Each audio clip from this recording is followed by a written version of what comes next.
Do you believe that the archivist has the power to certify amendments to the Constitution when there is a dispute as to how many states have ratified the amendment? Thank you, Mr. Ranking Member. As I understand it, the function before the Archivist of the United States is what has been described as ministerial in function. So the Archivist publishes an amendment when it is part of the Constitution, not the decider. Very good, and I think that's exactly right. In some ways, it would probably be similar to sort of the certification of an election. You know, when the vice president comes in, it was thought to be ministerial, not that the vice president had the power to change or alter the election. Will you allow security at the archives to force people to cover clothing that has political speech on it? Thank you, Mr. Ranking Member, for that question. Absolutely not. Will you get to the bottom of how it happened to make sure that we don't have people, I don't know if this was a rogue person out there doing this or if the previous, those in charge were encouraging this, but will you promise to get to the bottom of it? Absolutely, Mr. Ranking Member. I think one of the things American people hate most about government is when it appears as if justice or the adjudication of justice is partial. You know, when, Lady Liberty's not blind, Lady Justice is not blind, that there are different standards for people depending on their party. And at least from where I sit, a lot of Republicans felt like there was a different standard, and it'd be really in the way the FBI treated Donald Trump and Joe Biden. The bigger problem, though, I think, is that everything's classified. We classify everything. The menu at the White House is supposedly classified. So, I mean, we've got problems with too much classification, but it also makes oversight difficult. So, for example, 1 million Americans died from COVID. Somewhere between 12, 15, maybe 18 million people died worldwide from COVID. And I can't get records from the NIH. Because they classify them, or they send them to us. The NIH, I think it was HHS, sent us a 250-page document and redacted the whole thing. This is just sort of an insult, and I don't know how we get to it. You don't have complete control of this, but I think you have some control over the older records. How do you understand your role on the older records with being part of declassifying older records? Thank you for that question. Yes, as I understand it, the agency that classifies information has the responsibility for and the choice to declassify that information. But there is the National Declassification Center at the National Archives located in Maryland. And if I am confirmed, I plan to, of course, visit the National Declassification Center and also prioritize, as you said, Mr. Ranking Member, the older records that are waiting for declassification, figuring out how we can be most efficient in doing this, and how we can strengthen relationships with those classifying agencies, those classifying entities, so that we are able to move some of these older documents through the process. I agree with that. And really, just for the record here on the presidential, controversy, what we're stuck with now is, millions of dollars will be spent on these investigations, and there should be an investigation of neither Biden nor Trump nor Pence on this. They should be told, what these are the rules, and we should try to work with people that were in office. I think we're not going to find that the secrets to making, a nuclear weapon were at someone's house. I think we're going to find that a lot of stuff's classified that doesn't need to be classified. But it began with sort of a witch hunt for Trump. Everybody loved it. The media cackled and rubbed their hands together, and it went on for weeks and weeks. They had Donald Trump. They were going to get him. They're going to put him in jail like all the rest of the governments, that are controlled by one party around the country. They just had glee until Biden was found to have records in a much less secure place next to his, Corvette in his garage. But I think we've overreacted to both. And I've talked with the chairman and others on the other side that we need to do something about this overclassification problem. And what little part you can be of it, and I realize and don't want you to create law, but what you can do on the older records, I think we would appreciate trying to get less. And I look forward to working with the chairman on trying to change this, because we can't have true oversight of government if HHS and NIH is telling us, it's none of your business. I mean, we really have to get a hold of what's going on. And to me, the COVID thing isn't isn't about Biden at all. A lot of this happened in the previous administration, so really, it shouldn't be partisan at all. We should all want to find these records. I'm going to reserve my time for later, if that's okay. That's fine. Senator Paul, thank you. Senator Johnson, you're recognized for your questions. Thank you, Mr. Chairman. I'd like to start just by making an appeal to the chair, not only of the full committee, but also to my new chair of Permanent Subcommittee Investigations. We have Senator Marshall, Senator Paul, myself are very interested, as I think the American public is, in the origin of COVID. I think with the recent revelation now, the Department of Energy is tending toward a leak from a lab. We need to understand exactly how COVID started so we can prevent it from happening in the future. I think this committee, we have the investigatory background, certainly my subcommittee does, and I would truly encourage the chairs of the full committee and Permanent Subcommittee of Investigation to cooperate with us and, quite honestly, start a full-fledged committee investigation into the origins. I think it's extremely important, as well as, other aspects of our response to COVID, which I certainly have my viewpoint on that. The House is doing so, I think, in a pretty bipartisan fashion. There should be nothing partisan about this whatsoever. So I really encourage you as chair of the full committee and Senator Blumenthal to cooperate with us in those investigations. Ms. Shogan, in the third question that is standard in terms of asking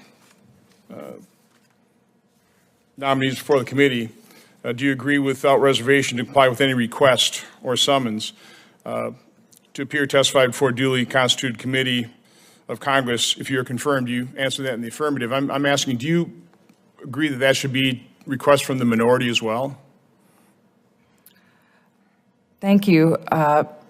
Thank you, Senator Johnson, for that question. If I am confirmed, I will be responsive to any requests or inquiries that you have, any members on this committee have, or any members of the United States Senate or Congress within compliance of existing law. I will do that. So there was an Office of Legal Counsel opinion in 2001 which took a look at the language of the Presidential Records Act, where it's talking about to the extent or matter within his jurisdiction to any committee or subcommittee thereof, if such records contain information as needed for the conduct of his business that is not otherwise available. There's no mention of the majority, the minority, or a chairman of a committee or chairwoman of a committee making that request. But the Office of Legal Counsel said that it's only a request from a chair. So I understand that's the legal standard put forth by the Department of Justice, a agency within the executive branch. But I would argue, and I've certainly experienced this, that it has dramatically hampered the rights of the minority to get to the bottom of what's happening in government. In your testimony, you mimic the website of the archives in terms of what the purpose of the archives is. According to the archives website, in a democracy, records belong to the people. Records help us claim our rights and entitlements, hold our elected officials accountable for their actions, and document our history as a nation. NARA ensures continuing access to the essential documentation of the rights of American citizens and the action of the government. In your testimony, you said you'll be there to safeguard government public records so that the citizens can claim their rights to hold government accountable. With that Office of Legal Counsel's opinion, if you've got the presidency held by one party and both branches of government held by the same party, half the country, through their elected representatives, have no access to records. Do you understand that? Senator, I will need to get back to you on the OLC opinion that you're citing. I believe, as you said, that was issued during the presidency of George W. Bush. But once again, I want to promise to be as responsive as possible under the dictates of the law to yourself, to other members of this committee, and to members of the United States Senate and all members of Congress. Because I do believe, Senator, what you stated is correct.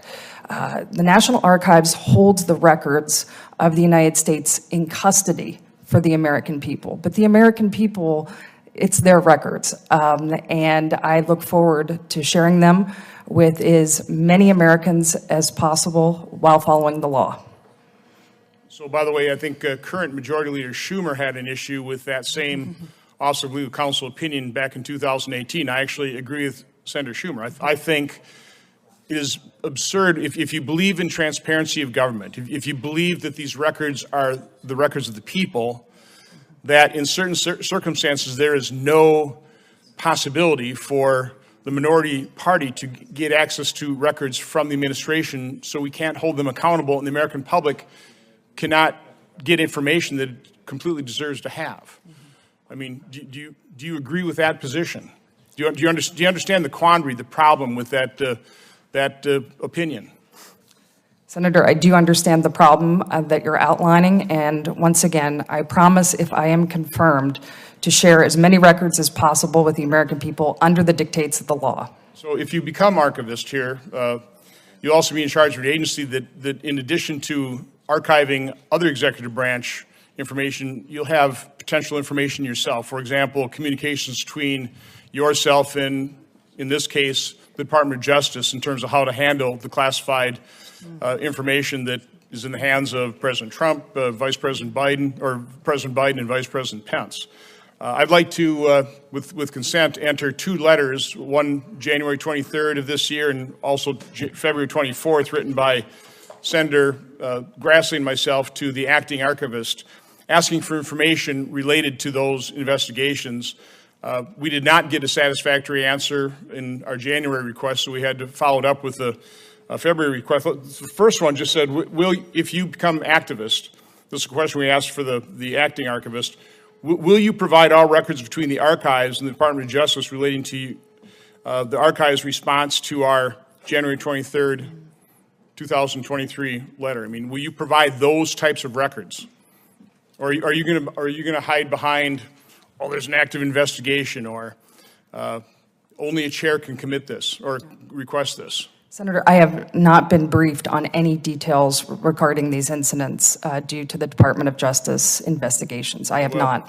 I would just ask that you be, as you said, you would be responsive to our requests should you become confirmed, and I'd ask for your commitment to be responsive to our requests. Thank you, Senator.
fire. We rise like tall buildings as the chemicals, they take us higher. The night's young, it has just begun as she puts her hand in mine. We wanna chase the night